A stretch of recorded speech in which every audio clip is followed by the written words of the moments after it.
ஒரு வழியா ரோர் 26 முடிஞ்சுங்க. இந்த சிஎஸ்கே ஃபேன்ஸ் ஈவென்ட்ல என்னதான் நடந்துச்சுன்றது ஒன் பை ஒன்னா லைனா பார்க்கலாம் வாங்க. 4:30 மணிக்கு சிஎஸ்கே கரண்ட் டீமோட பிராக்டிஸ் நடந்துச்சு. இந்த வருஷம் ஆட போற எல்லா பிளேயர்ஸுமே பிராக்டிஸ் பண்ணிட்டு இருந்தாங்க. 5:30 மணிக்கு ஓஜி பிளேயர்ஸோட என்ட்ரிஸ் இருந்துச்சுங்க. எல்லா பிளேயர்ஸும் என்ட்ரி கொடுத்துட்டு இருந்தாங்க. அதுல டிஜே பிராவோ அந்த ரெய்னாவோட என்ட்ரி பயங்கரமா இருந்துச்சுங்க. சுரேஷ் ரெய்னா ரொம்ப நாளுக்கு அப்புறம் சேப்பாக்கல சிஎஸ்கே ஜெர்சியை போட்டு இறங்கினாரு. நெக்ஸ்ட் மேட்ச் அப்ஸ் வந்து நடத்தினாங்க. நூர் அகமது போலிங் போட, சுரேஷ் ரெய்னா பேட்டிங் ஆட, எம்எஸ் தோனி கீப்பிங் பண்ணாரு. அப்புறம் முத்தியா முரளிதரன் போலிங் போட, சஞ்சு சாம்சன் பேட்டிங் ஆட, எம்எஸ் தோனி கீப்பிங் பண்ணாரு. இது மாதிரி ஒரு ஓவர் போலிங் போட்டு பேட்டிங் ஆட்டு இருந்தாங்க.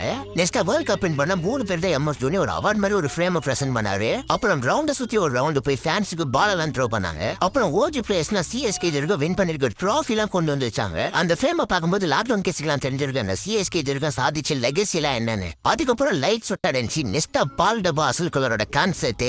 அப்புறம் இப்ப இருக்க 2026 சிஎஸ்கே டீம் என்ட்ரி கொடுத்தாங்க. அப்புறம் நம்ம சிவகார்த்திகேயன் என்ட்ரி கொடுத்து ஒரு ஸ்பீச் கொடுத்தாரு. அப்புறம் ஏஆர் ரஹ்மானோட கான்செர்ட் இருந்துச்சு. நீங்க சிஎஸ்கே ஃபேன் அந்த எல்லாரும் கமெண்ட் போட்டு சுபாய் கைஸ்.